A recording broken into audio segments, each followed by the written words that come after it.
আলোর চালো শিবিরের অপর নাম অধিকারের সংগ্রাম।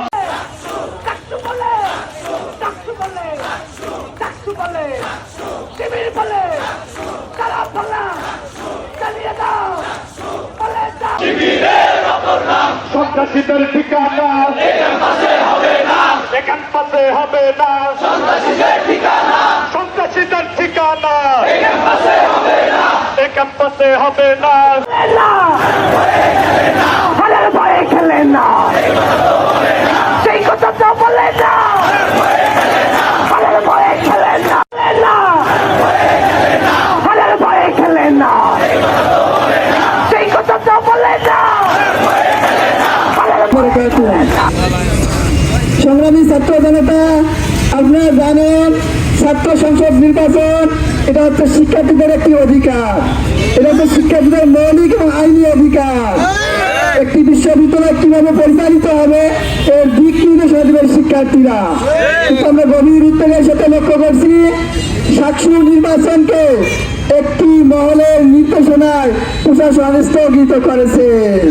আমরা প্রশাসনকে বলতে চাই, আপনারা একটি মহলের নির্দেশনায় নির্বাচনকে স্থগিত করে আপনারা আপনাদের দুর্বলতা এবং উদাসীনতার পরিচয় দিয়েছে, আপনারা ব্যর্থ প্রশাসনে পরিণত হয়েছে।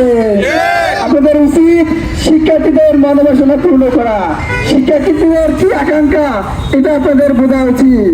শিক্ষার্থীদের সংখ্যাগরিষ্ঠ মত আপনাদেরকে গ্রহণ করা উচিত, কিন্তু আপনারা তা না করে সংখ্যাগরিষ্ঠ মতকে উপেক্ষা করে একটি মহলের নির্দেশনায় আপনারা নির্বাচনকে স্থগিত করেছেন।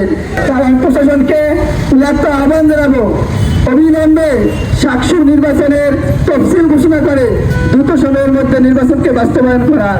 জুলাই অভ্যুত্থান ঘটিয়েছে এই বাংলাদেশের তরুণ প্রজন্ম এবং শিক্ষার্থীরা। সেই শিক্ষার্থীদের প্রথম দাবি ছিল যে বিশ্ববিদ্যালয়গুলোতে স্বতন্ত্রভাবে নিরপেক্ষভাবে নির্বাচন দিয়ে ছাত্রদের প্রতিনিধি বাছাইয়ের একটা পদ্ধতি এটা সরকারের পক্ষ থেকে খুব সহজভাবে করার একটা দাবি ইসলামী ছাত্র শিবির এবং সাধারণ শিক্ষার্থীদের ছিল। কিন্তু একদম একটি মহল সেই আগের ছাত্রলীগের মতো চিল্লে চিল্লি রাজনীতি করা শুরু করেছে। আমরা স্পষ্টভাবে বলে দেব, মাঠে খেলার রাজনীতি করুন, মাঠে বুদ্ধির রাজনীতি শুরু করে দিন, চিল্লা চিল্লি করে আর এই বাংলাদেশের রাজনীতি করার আপনাদের সুযোগ নেই। ইতিমধ্যে বাংলাদেশের বিশ্ববিদ্যালয়গুলোতে নির্বাচনের মাধ্যমে তারা বুঝতে সক্ষম হয়েছে যে তাদেরকে শিক্ষার্থীরা লাল কার্ড দেখিয়েছে। সুতরাং শাহজালাল বিজ্ঞান প্রযুক্তি বিশ্ববিদ্যালয় যদি এই জাতীয় সংসদ নির্বাচনের পূর্ব মুহূর্তে তাদের যদি নির্বাচনের মাধ্যমে যদি তারা আপনার ছাত্ররা যদি তাদেরকে লাল কার্ড দেখায়, তাহলে তারা অনেক বেশি এর প্রভাব জাতীয় নির্বাচনে পড়বে। সেই ধারাবাহিকতায় তারা শাহজালাল বিজ্ঞান প্রযুক্তি বিশ্ববিদ্যালয় বন্ধ করার একটা ষড়যন্ত্র চালিয়ে যাচ্ছে। প্রিয় ভাইরা, ইসলামী ছাত্র শিবির এক ফোঁটা রক্ত থাকতে শিক্ষার্থীদের কণ্ঠ মিলিয়ে শিক্ষার্থীদের জন্য আন্দোলনের জন্য আমরা সবসময় রাজপথে